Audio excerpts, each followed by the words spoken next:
بسم الله الرحمن الرحيم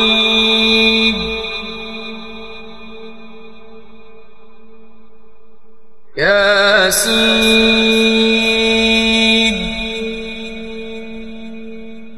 والقرآن الحكيم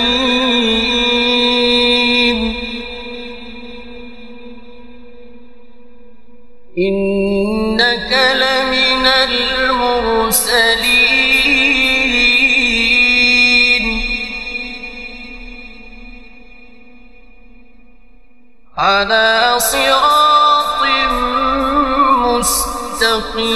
مستقيم تنزيل العزيز الرحيم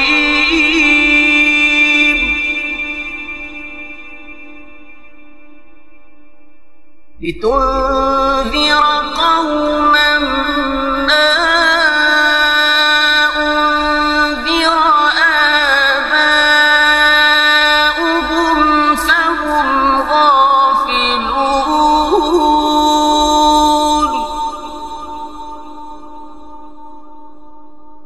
لقد حق القول على أكثرهم فهم لا يؤمنون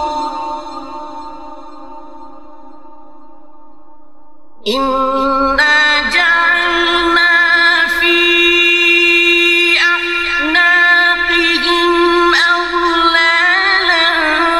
فهي إلى الأذقان فهم مقمحون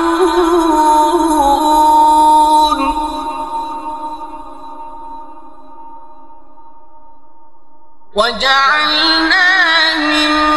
بين أيديهم سدا ومن خلفهم سدا فأغشيناهم فهم لا يبصرون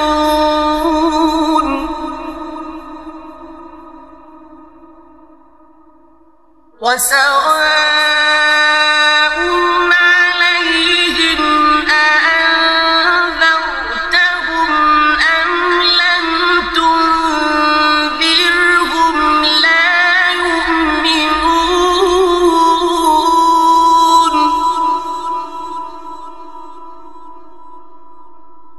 إنما تنذر من اتبع الذكر وخشي الرحمن بالغيب فبشره بمغفرة وأجر كريم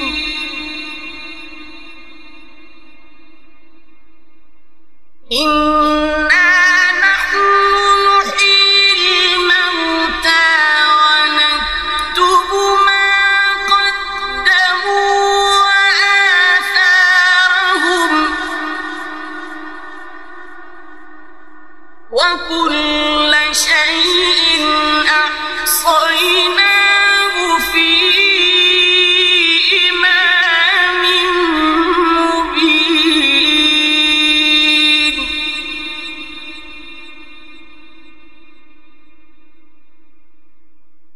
واضرب لهم مثلا أصحاب القرية إذ جاءها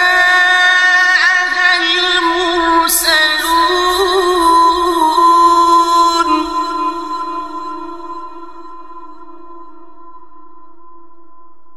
إذ أرسلنا إليهم اثنين فكذبوهما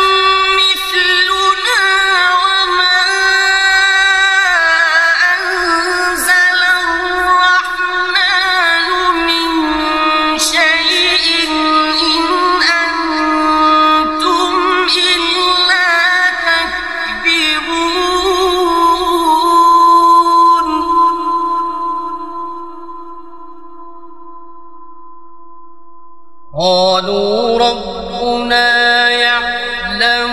إنا إليكم لمرسلون وما علينا إلا البلاغ المبين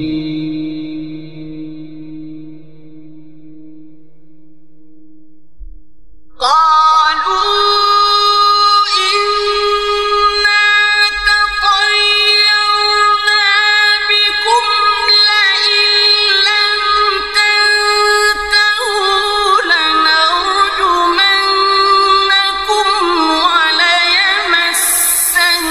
وليمسنكم منا عذاب أليم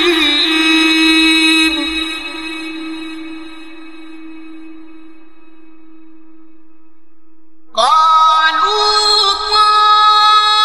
طائركم معكم أئن ذكرتم بل أنتم قوم مسرفون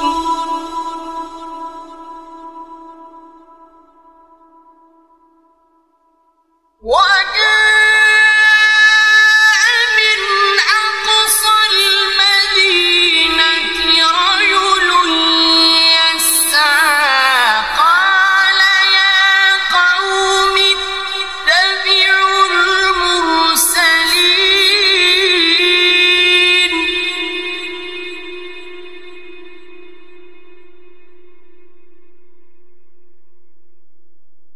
اتبعوا من لا يسألكم أجرا وهم مهتدون وما لي لا أعبد الذي فطرني وإليه ترجعون أأتخذ من دونه آلهة إن يردني الرحمن بضر لا تغن عني شفاعتهم شيئا ولا ينقذون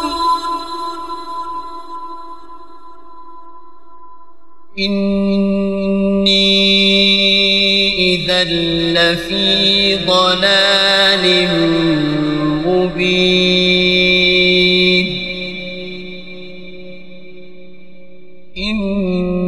إني آمنت بربكم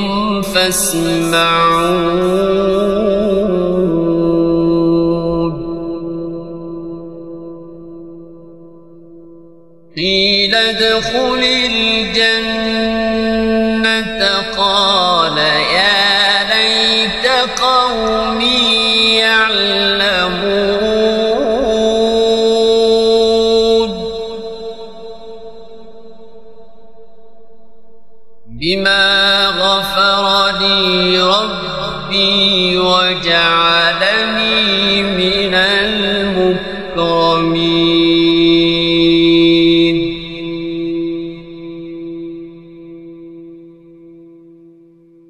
وما أنزلنا على قومه من بعده من جند من السماء وما كنا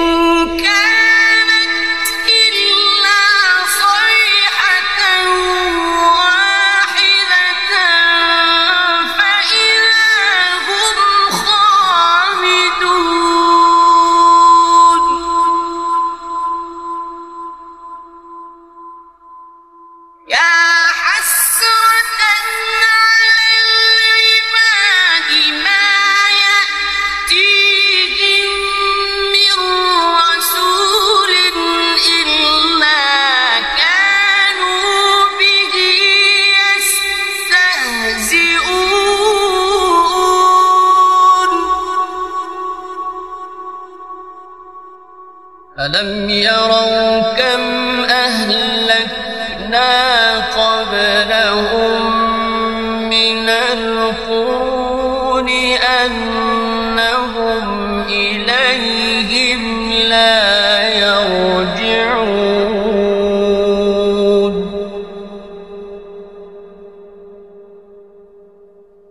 وإن كل لما جميع لدينا محضرون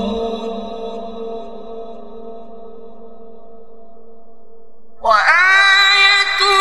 لهم الأرض الميتة أحييناها وأخرجنا منها حبا فمنه يأكلون وجعلنا فيها جنات من نخيل وأعناب وفجرنا فيها من العيون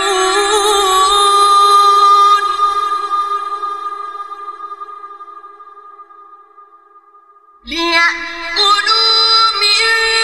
ثمره وما عملته أيديهم أفلا يشكرون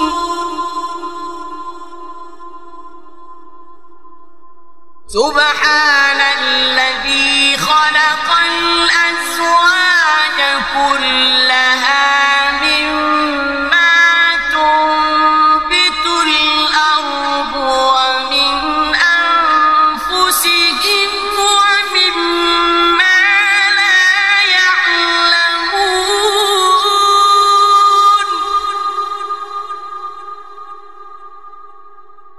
وآية لهم الليل نسلخ منه النهار فإذا هم مظلمون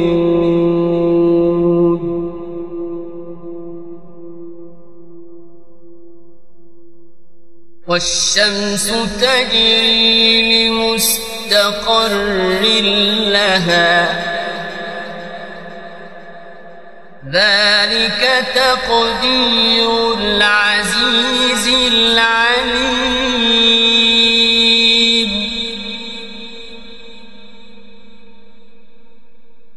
والقمر قدرناه منازل حتى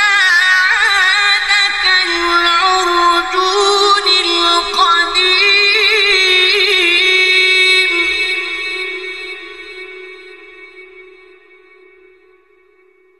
لا الشمس ينبغي لها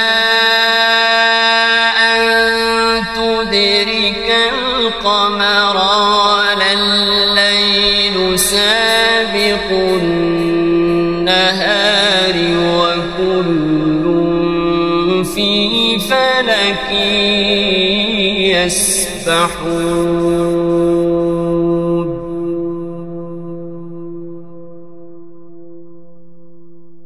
وآية لهم أنا حملنا ذريتهم في الفلك المشحون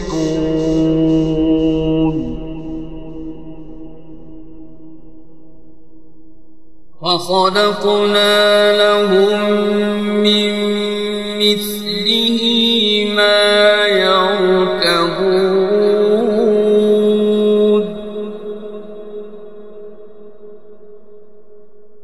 وإن نشأ نغرقهم فلا صريخ لهم ولا هم ينقذون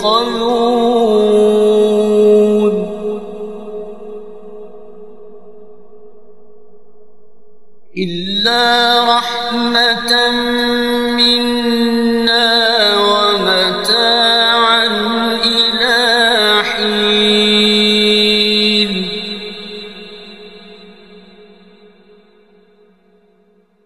وإذا قيل لهم اتقوا ما بين أيديكم وما خلفكم لعلكم ترحمون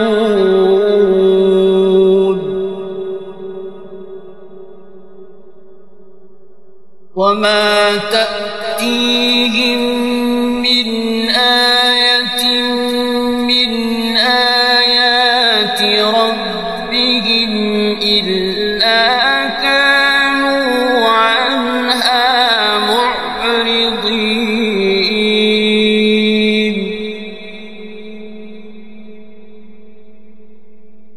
وإذا قيل لهم أنفقوا مما رزقكم الله قال الذين كفروا للذين آمنوا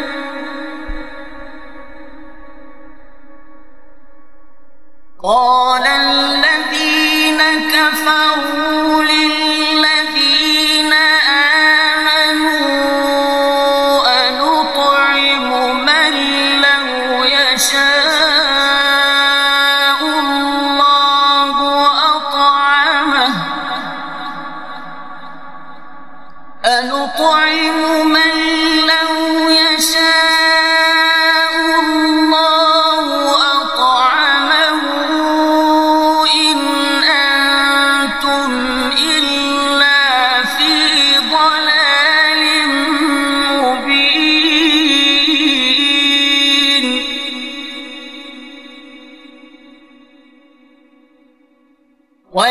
ويقولون متى هذا الوعد إن كنتم صادقين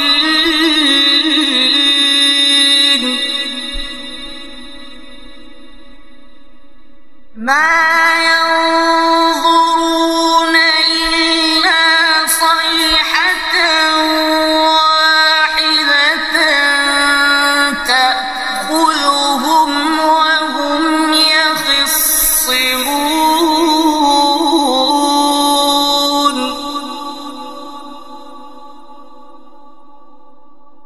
فلا يستطيعون توصية ولا إلى أهلهم يرجعون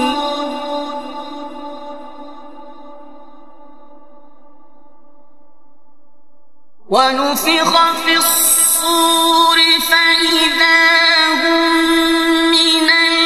الأجداث إلى ربهم ينسلون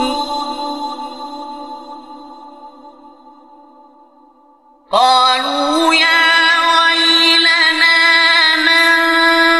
بعثنا من مرقدنا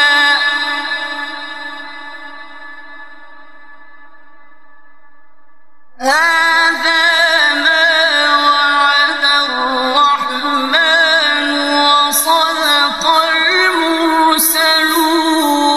المرسلون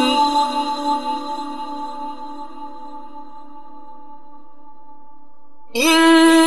كانت إلا صيحة واحدة فإذا هم جميع لدينا محضرون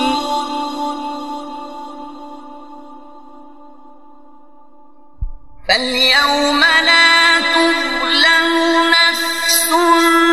شيئا ولا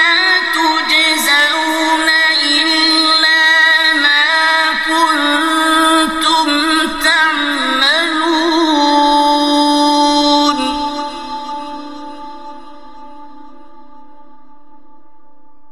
إن أصحاب الجنة يومئذ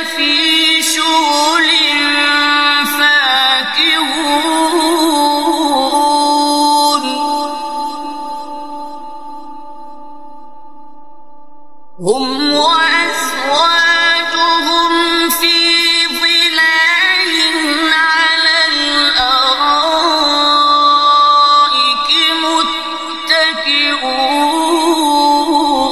متكئون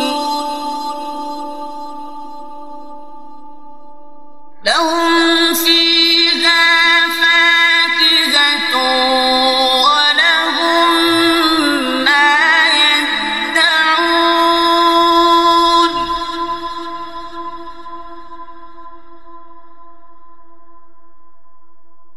سلام قولا من رب رحيم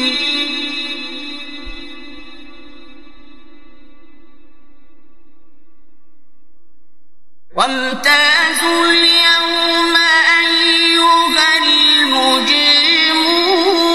المجرمون ألم أعهد إليكم يا بني آدم ألا تعبدوا الشيطان إنه لكم عدو مبين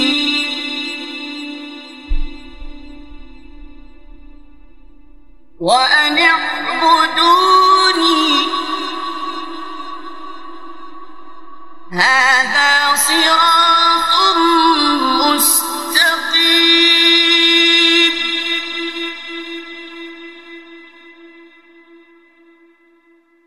ولقد أضل منكم جبلا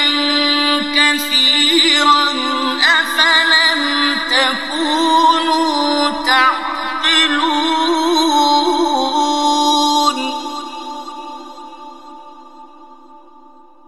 هذه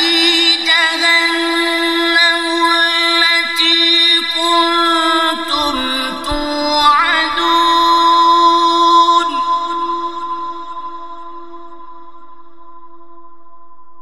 اصلوها اليوم بما كنتم تكفرون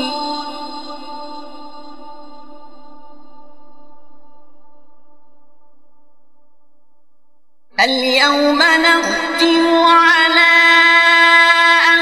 أفواههم وتكلمنا أيديهم وتشهد أرجلهم بما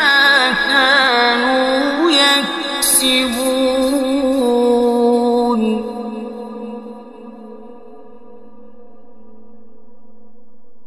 ولو نشاء لطمسنا على أعينهم فاستبقوا الصراط فأنى يبصرون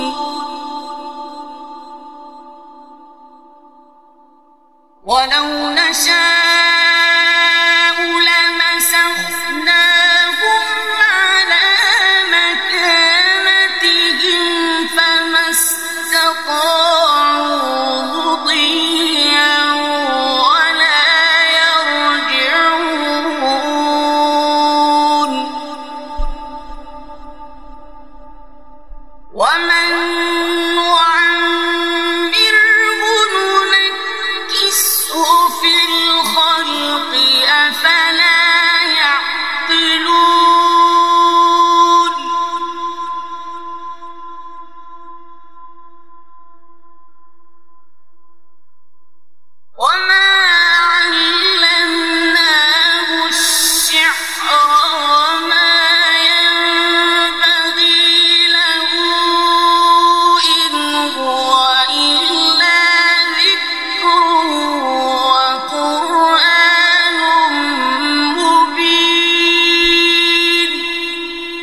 أولم يروا أنا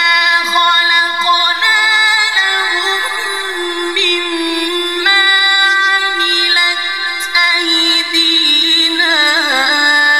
أنعاما فهم لها مالكون وذللناها لهم فمنها ركوبهم ومنها يأكلون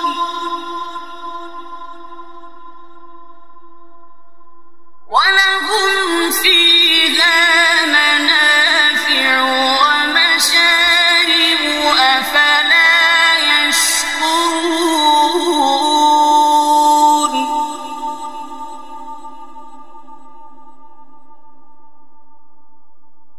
واتخذوا من دون الله آلهة لعلهم ينصرون لا يستطيعون نصرهم وهم لهم جند محضرون فلا يحزنك قولهم إنا نعلم ما يسرون وما يعلنون أولم ير الإنسان أنا خلقناه من نطفة فإذا هو خصيم مبين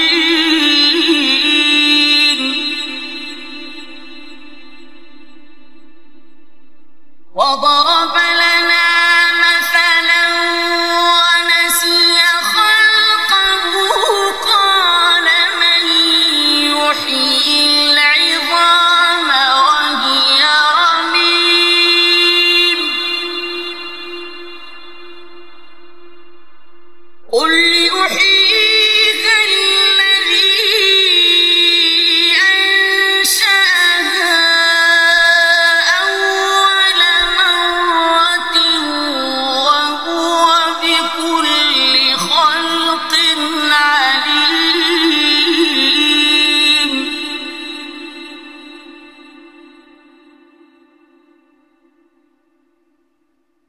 الذي جعل لكم من الشجر الأخضر نارا فإذا أنتم منه توقدون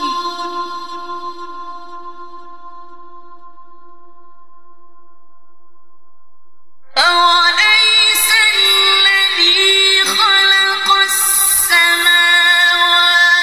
والأرض بقادر على أن يخلق مثلهم بلى وهو الخلاق العليم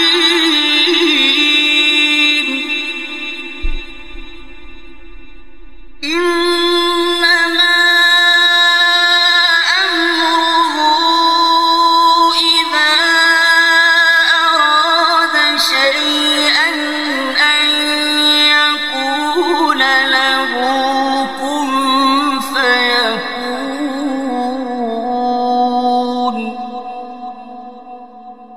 فسبحان الذي بيده ملكوت كل شيء وإليه ترجعون